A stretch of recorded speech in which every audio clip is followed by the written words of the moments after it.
جو آپ سے تنگ ہو اسے چھوڑ دیا کریں، اس کو خود کو چھوڑ جانے کی زحمت بھی نہ دیں۔ بوجھ بن جانے سے یاد بن جانا بہتر ہے۔ اپنی نہ قدری کرنے والوں کو اپنا سایہ بھی میسر نہ ہونے دیں۔ تعلقات میں معاہدے نہیں رکھے جاتے، سو جو جہاں بچھڑ جانا چاہے فی امان اللہ۔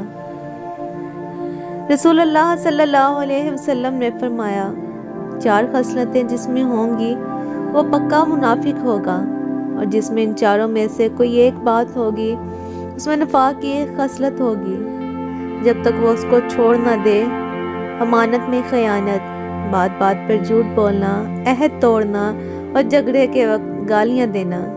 سفیان کے ساتھ شیبہ نے بھی اس حدیث کو عامر سے روایت کیا ہے۔ ساری کی ساری چالاکیاں اور ہوشیاریاں صرف دنیا میں ہی ہیں۔ اس کو بیوقوف بنا لیا، اسے جھوٹ بول لیا، اسے دھوکہ دے دیا، لیکن یاد رکھیں جو کچھ آپ کر رہے ہیں وہ ہواؤں میں نہیں اڑ رہا، فرشتے لکھ رہے ہیں اور اللہ تعالیٰ دیکھ رہا ہے۔ غور کیجئے گا، بے چینیاں اور چھوٹی چھوٹی الجھنیں بڑھنے لگیں گی تو غور ضرور کرنا چاہیے، کہیں ہم نے چھوٹی چھوٹی نیکیاں کرنا تو نہیں چھوڑ دی، جیسے کسی دیے میں تیل ڈالنا، چڑیوں کو دانہ ڈالنا، کسی محتاج کی تھوڑی مدد کرنا، کسی بھوکے کو کھانا کھلانا، چپکے سے کسی ایسے کا مان رکھنا جسے تقاضا کرنا نہ آتا ہو۔ خود کی قدر کریں۔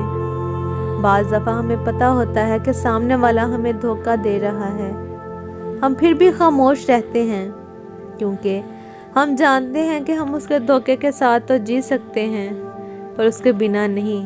مگر میں تو یہ کہتا ہوں کہ زندگی میں کبھی بھی کسی کی ہمدردی میں اپنی ذات کو اگنور نہ کریں، کیونکہ آپ اس کے لیے ایک آپشن کے علاوہ کچھ نہیں ہوتے۔ جب آپ ٹوٹ کے بکھرو گے تو خود کو تنہا پاؤ گے، جس کو جوڑتے جوڑتے آپ خود ٹوٹ جاتے ہو۔ اسے آپ کی پرواہ نہیں ہوتی کیونکہ وہ اپنے اصل کی جانب لوٹ جاتا ہے۔ خود کی قدر کریں، ورنہ لوگ آپ کو مٹی میں ملانے میں سیکنڈ بھی نہیں لگاتے۔ ہمیشہ سوچ کر فیصلے کیا کرو، زندگی بہت قیمتی ہے۔ معاف کر کے آگے بڑھ جائیں ان سب لوگوں کو جنہوں نے دل دکھایا، تہمت لگائی، برا بھلا کہا، آپ کے لیے غلط بات کہی، آپ کو پریشان کیا۔ یقین جانیں آپ کا رب کچھ نہیں بھولتا، اور وہ جب حساب برابر کرتا ہے تو ناانصافی نہیں کرتا۔ ہم لوگ نیک بننا نہیں، صرف نیک دکھنا اور نیک کہلوانا چاہتے ہیں، اور یہ منافقت کا سب سے اعلیٰ درجہ ہے۔ کتنی عجیب بات لگتی ہے نا، جب تک لوگوں کا آپ سے مطلب ہوتا ہے تب تک میٹھی میٹھی باتیں کرتے ہیں، جیسے ہی مطلب ختم لوگ اپنا اصلی رنگ دکھانے لگ جاتے ہیں۔ کچھ لوگوں کو پچھتاوا بھی نہیں ہوتا، اور ہم سوچتے رہتے ہیں کہ شاید کسی وقت انہیں احساس ہوگا اپنے منفی رویے کا، لیکن ایسا نہیں ہوتا۔ یہ پچھتاوے بھی ظرف والوں کے لیے ہوتے ہیں، بے حس لوگوں کے پاس صرف اپنا آپ ہوتا ہے۔ مکافات عمل دستک نہیں دیتی، اور نہ ہی کسی در کے کھلنے کا انتظار رہتا ہے۔ یہ تو جہاں بھی جاتی ہے اپنے دروازے کھول لیتی ہے۔ جو آج تم کرو گے کل وہی تمہارے ساتھ ہوگا، اس لیے کسی کی زندگی جہنم بنا کر سجدوں میں جنت مانگنا چھوڑ دو۔ بہت زیادہ بولنے والے جب اچانک سے چپ کی چادر اوڑھ لیں تو پناہ مانگنا اس روگ سے جس نے بولنے والوں کو دیوار بنا دیا ہو۔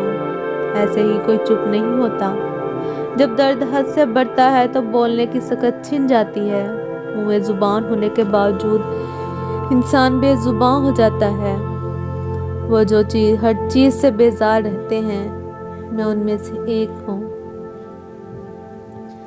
جب کوئی غبارہ آپ کے منہ پر پھٹ جائے تو غصہ کس بات کا؟